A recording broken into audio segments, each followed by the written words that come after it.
episode of Her Discussions. In today's episode, we will be discussing the 90-day rule.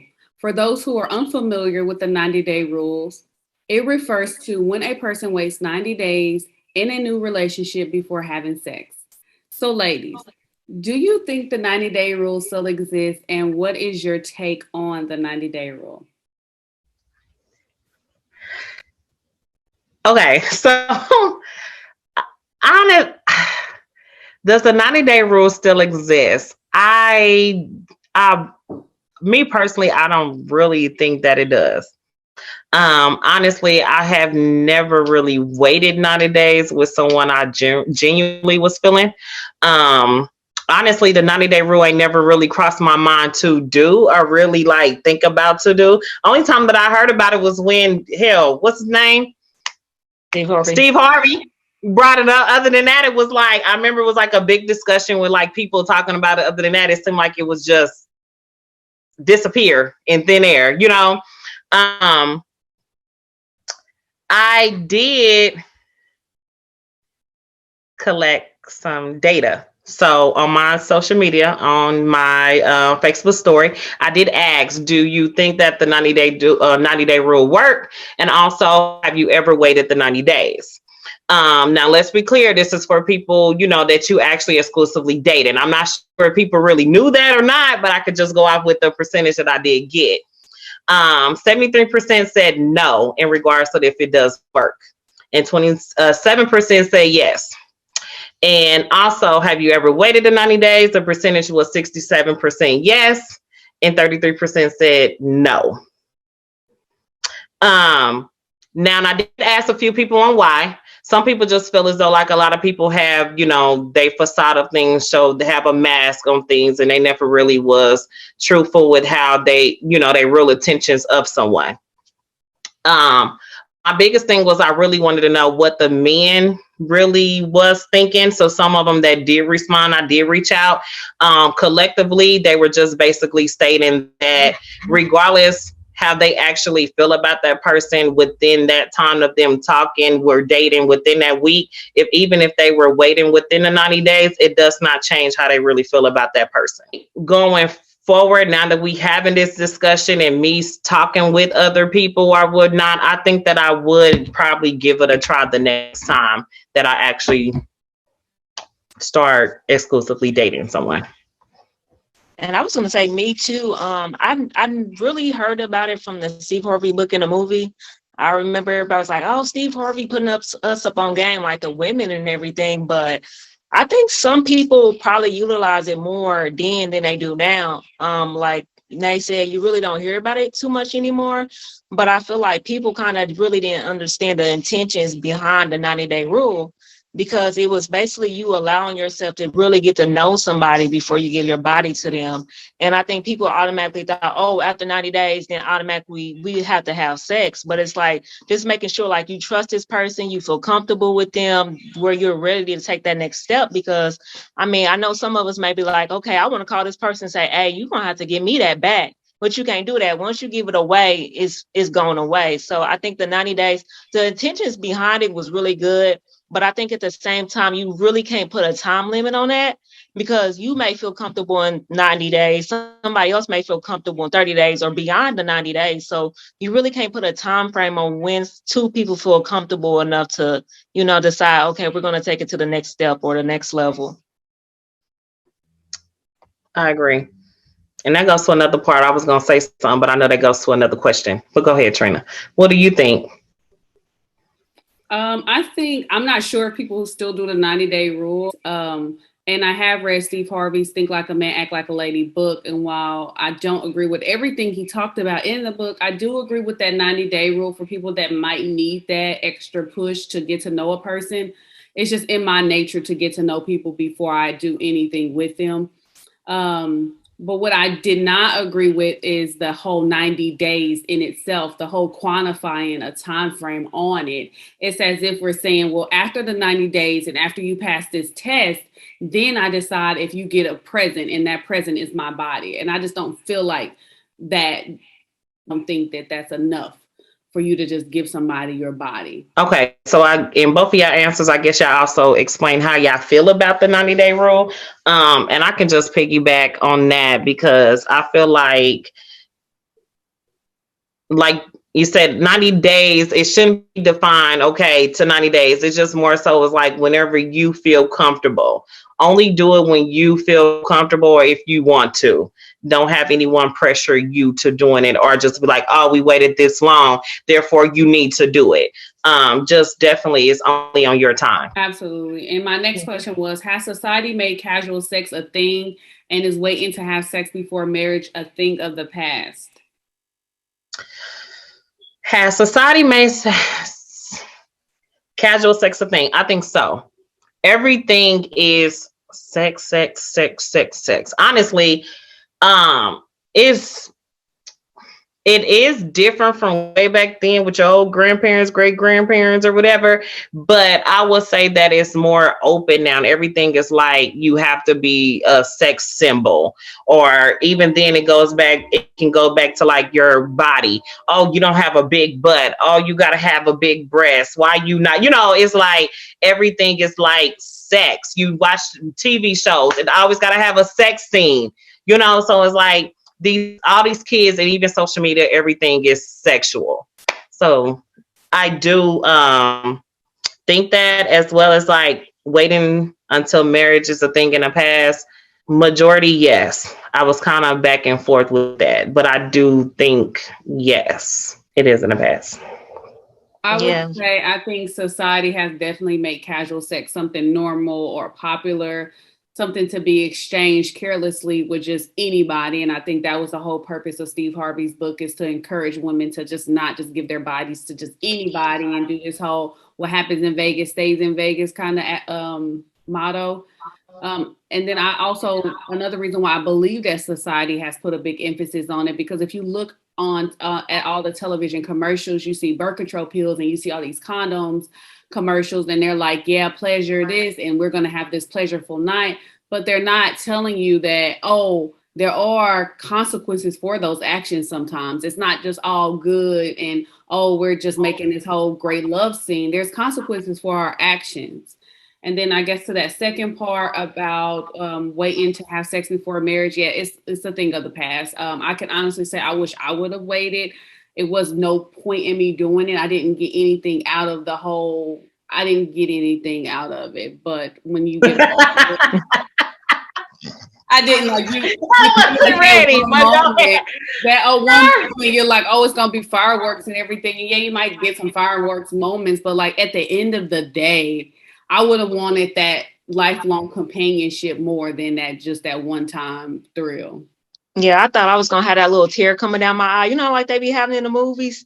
You got that little tear coming down your eye. I thought it was gonna be something like that. It wasn't even nothing like that. It's not. But I agree. I think they don't tell you about, okay, yeah, you can have sex, but it's a possibility that you could get pregnant, or you could get a STI or STD, was what they used to call it. Like they don't give you all of the things. And it's unfortunate because it's not like little kids about to go look up this, this stuff. All they see is sex, sex, sex. And they think sex is this amazing thing. And then at the same time, it's like, when you think about sex, most people think of it as pleasure in a man. So you have a lot of women who have sex out here that haven't even had an orgasm.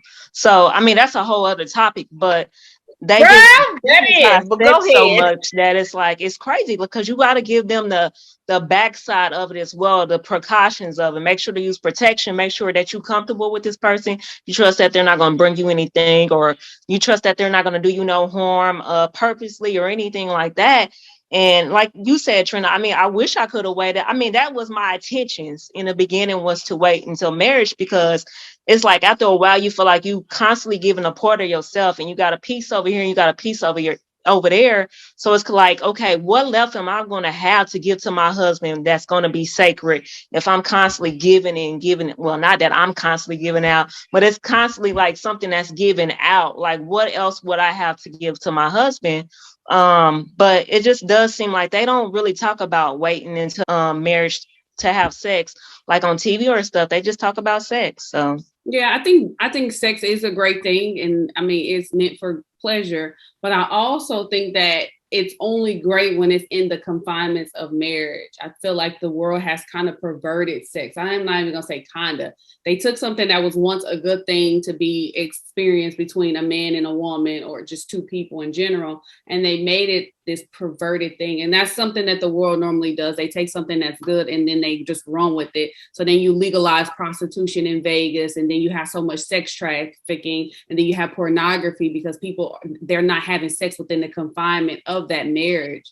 And when I say confinement, I just mean like in that marriage, like that's where it should have stayed at, just between those two people. But I honestly think that it is definitely marriage and waiting is a thing of the past. I hear people say we're moving in beforehand, before they even consider marriage, because they said that, let me think of what they say. They say that they gotta see if they can live with the person. Yeah, I have to try. But you know what? I honestly do agree, because I don't care how much you love somebody. Once you live with them, you're gonna really know how the person can be. It could be somebody that you probably feel as though that look clean, but they ass don't even wash their ass in 2 days. Like seriously, I do agree with Leaks trying to live with somebody, because living with somebody is different. It's with different. That change, I don't feel like if I love the person, it wouldn't change it, because I've sacrificed a lot in love. So me dealing with you want to take a shower today, I don't think I would be like, oh, I'm so grossed out with you now, I can never talk to you. No, I'm not saying that. I'm just saying, like, I think with, obviously, when you live with somebody, you really get to know that person more than when you just hanging out with that person. Or just spending a little bit of time with that person. But I'm saying, like, some people really can't get along that much of being around each other that long, regardless how much they say they love each other. Do you get what I'm saying? Do you get what I'm saying, Chad? Like, anyway, go ahead. I mean, I feel like I've had a roommate. So, I mean, there was things about her that I don't like or I did not like, but it wasn't going to make me say, like, her worst day was never going to make me say, your worst day is so horrible, I would never want to live with you again. I mean, I just feel like you make those sacrifices when you love people. I just never heard of anybody. Only situations I've heard of when they got in these situations is they never got married. They just lived together and nothing ever happened past that. I've never heard anyone say, he is just so ridiculous, I don't want to be with him and I'm leaving this relationship. They always stay in the relationship, and normally the man decides that he don't want to deal with her anymore. So it's just like, what do you get out of this as a woman by living with him before that? I guess it kind of goes to that saying, like, you know how they be saying, like, why buy the cow if you can get the milk for free? And a lot of men that I've grown to know, they always say, like, a man knows when he wants to marry a woman within 3 to 6 months. So it's kind of like men really don't need as much time as people, well, as women, we probably would think that they need, to decide if I want to spend the rest of my life with her or not. Like they really don't love them when they know. I didn't see men get engaged and married within a year. You'll think that's fast, but it's true. Like when you know that you love somebody, you want to spend the rest of your life with them, and I guess it does kind of go back to the sacrifice. And me coming from a large family, like I know how crazy it can be living with people. Like, man, people gets on your nerves, but I guess like you kind of adjust. I mean, because when you love somebody, it's supposed to be unconditional. So certain things you can just adjust to and have a conversation with them, because y'all know I'm big on communication. So just have a conversation like, hey, like you ain't took a bath Monday or Tuesday. Today is Wednesday. Can you please get in the shower? Do you need me to get in the shower with you? Because like, yeah, this not gonna work out for me. That hygiene thing is, or you can have a conversation beforehand. I don't know how you can bring that up when you know somebody, like, hey, do you feel comfortable taking showers every day? Or do you feel comfortable doing this? I guess, I don't know. I guess we'll let Nate answer that, because she knows people that don't take showers. Well, no, when I date somebody, I've never personally, but I have had people, like tell me, but whatever you able to deal with and adjust, that's do you. But they told you that the man wasn't taking showers or the woman wasn't taking baths and showers. It could be where it's been times where God told me what the girl didn't, or with the girl the guy wasn't. It just, but you can sense that on the first date. People ain't taking showers nowadays. Whatever you gonna deal with, boo, deal with it. That's you. That's your life. But the thing about men is they talk a good talk, but they'll still be messing with. They'll still call that one up that wasn't taking a shower 2 weeks ago. They'll talk about her, but they'll be still talking to her. And what they gonna say? I was drunk. I was drunk. I was drunk. That's why I did that. I didn't even know. Man, I don't know what I was doing. I was just laying there and she took it. Okay. And then you like, okay, I thought you said she didn't take showers and baths. I mean, exactly. You that smell didn't wake you up. Okay, but anyway. You said that smell didn't wake you up. So my next question is, what advice would you give a young girl or boy watching today's episode that is considering waiting the 90 days? What advice would you give them? Follow your heart and your mind. If you're still conflicted or not sure about the person, don't do it. Move on. Simple. Yep. Trust your gut. Trust your instinct. Don't be persuaded. And I think it's really a lot of peer pressure when it comes to sex, and don't do it. Yep. I would say wait. Waiting gives you time to get to know that person and all their flaws and that little what I call the resume, the interview smiles within that 90 days. Well, the first 30 days is that interview stage. Everybody's on their best behavior. Nobody has issues. Issues. Oh no, that was my ex. And then you ask them, what happened with you and your ex? Oh, we just couldn't see eye to eye. About that 90-day mark, you see why the ex ran away and why that person is probably still single. You know what I just thought about? 90 days is like a probation period for a job. Yeah, they want to make sure they want to hire you. It sounds like a long time. But I do what some people tell the person that they're waiting 90 days. Like, why you gonna tell them that you wait? Like, if a job tells me you got 90 days before we say, hey, you really hard in, I'm about to be on my best behavior. I ain't about to be on my cell phone. I ain't about to be laughing with my coworkers. I'm about to be doing all the work. I'm coming in on time. I'm leaving last. Like, I'm gonna do all that. And then I can't promise I'm gonna keep doing that on the fourth month. So I don't know why people like let them know, like, hey, it's 90 days. I'm waiting 90 days with you. Because, of course, they're going to be on their best behavior. The last person I talked to, I said I was going to give him a week. So, and I let him know this is going to be a week. We're going to try this out. And we're going to, after the 7-day mark, a week for what? Talk about this. A week just to talk and have conversation. I said, okay. You have to be clear because, baby, we was talking about the 90 day, and then you talking about the week. You're trying to get the questions. You have to be. I was sitting there like, what's in? I thought you said you had to take your time. I was coming back on Kendra saying, like, if they know that it's 90 days, then they're gonna be on their best behavior. But I had put it in such a way that with the last situation I was in, I said I'm gonna give this conversationship 7 days. And after the 7 days, we're going to talk about if we want to continue. I feel like within that first couple of days, you already know how that person communicates. I knew by the first 5 questions I asked. No, it was the first 5 questions because we didn't even get to the date. What was the questions? Please tell us the questions. Oh my God! Did you ask them? It's questions, sweetheart. One of the question was, what happened with you in your last relationship, and what do you think you could have done better? I didn't like that response. What was it? It was always her. It was always the girl. It was the other person. It was the problem, and we just couldn't. A lot of people don't know how to take accountability. That is one of my biggest things with anybody. Yeah, and I didn't like that, so I was thinking like, you already. I said, well, if she's crazy, I'm crazy too. And he was like, no, you ain't gonna be crazy like her. I said, no, I have tendencies to be a little crazy sometimes. Me and her might be on the same wavelength. You just don't know. So I need more out of you. Like, tell me more. What happened? And then I think the other question was who is somebody that you inspired to be like, and who do you take advice from? Because I just want to know who are you looking up to in life? Because you might say somebody, I'm like, oh no, you gonna slap me around. You know what? It kind of bring up another subject, but when you said that, it just reminded me of a conversation I had with one of my homegirls. And this guy messenger was like, I really would love to be in a relationship and with you, and I would love to experience Black love. Mind you, she's Black, the guy is Black, okay? But all his baby mamas are white. Okay. Oh, wow. And he was like, I really want to be in a relationship with a Black woman, experience the love that Michelle Obama and everybody have. But then he come up to the game, show up to the game with another white girl. It's just funny. But when you said that, I just thought about it. But I don't think you can wake up one day.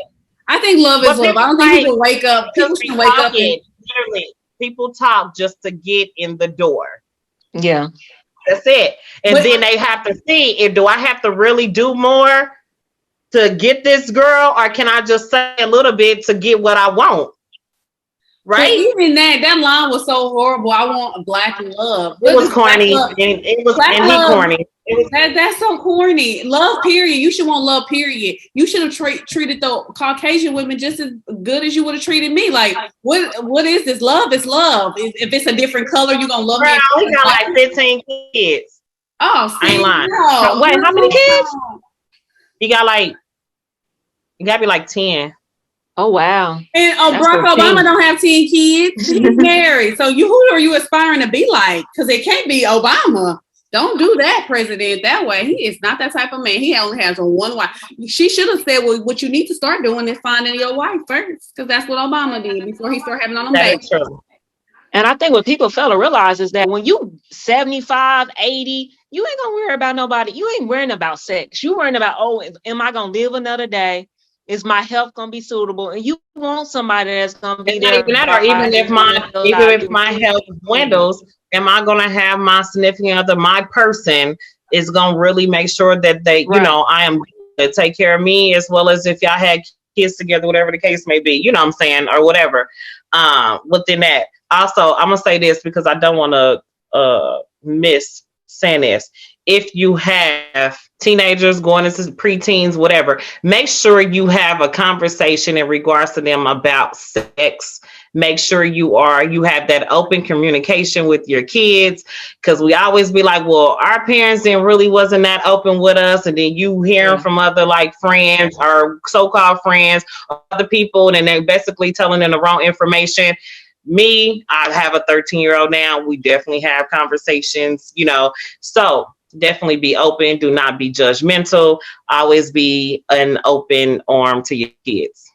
I just want to say that. Why do you think it's so hard to wait to have sex? Because it goes back to society again. It goes back to everybody thinking that in order for somebody to make you feel good, it have to be sexually.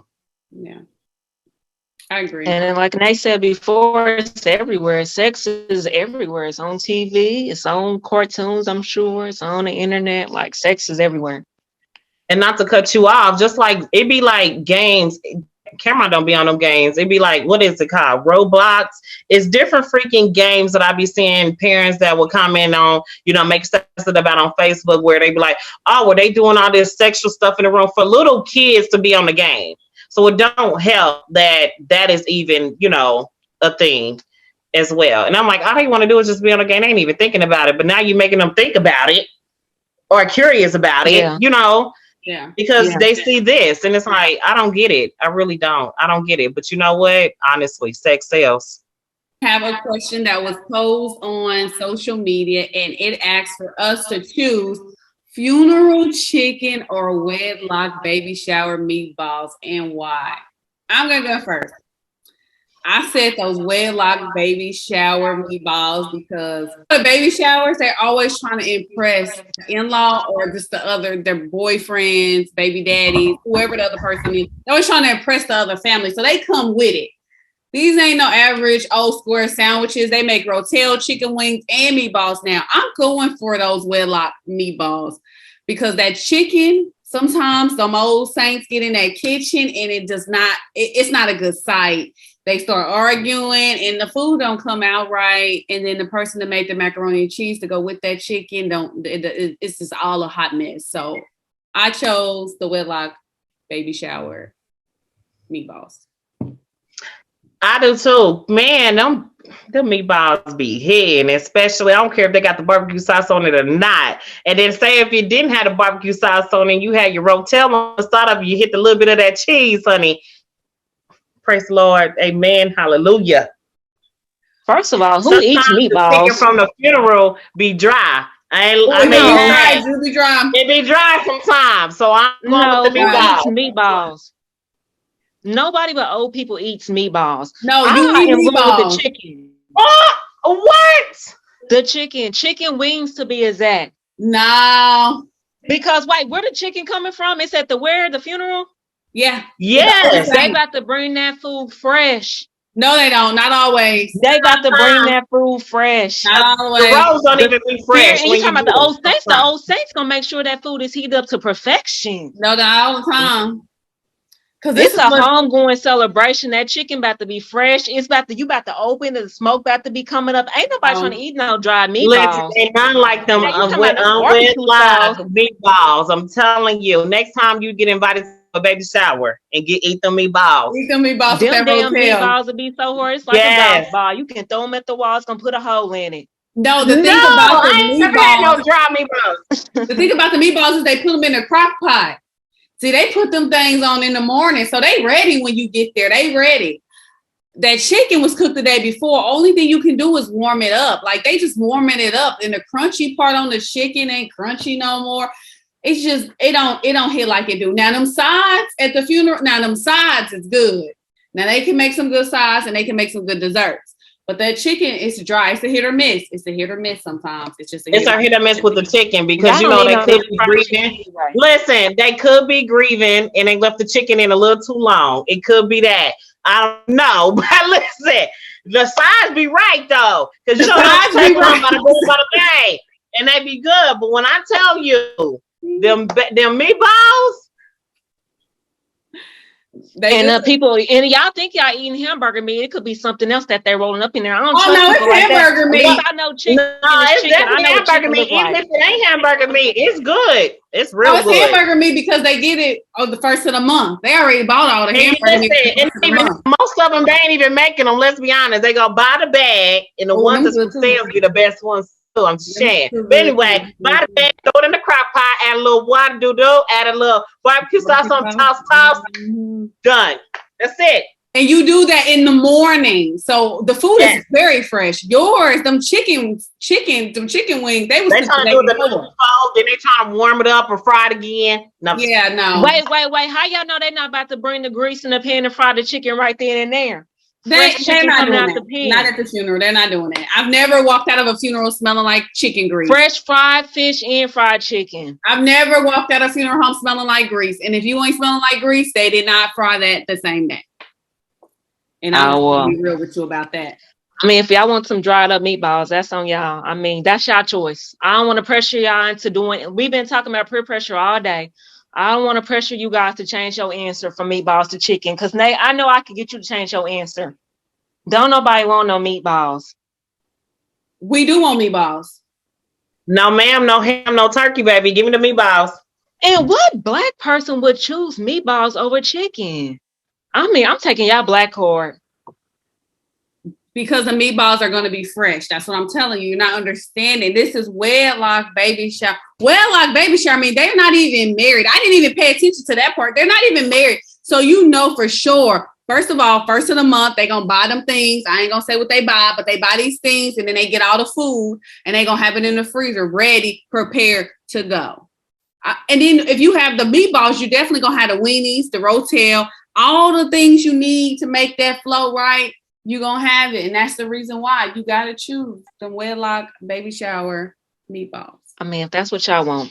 Thank you all for tuning in to today's episode.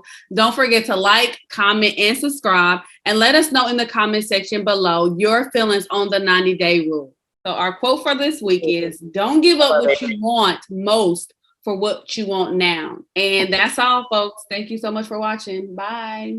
Bye-bye. At the park right now, up the block while everyone sleeps.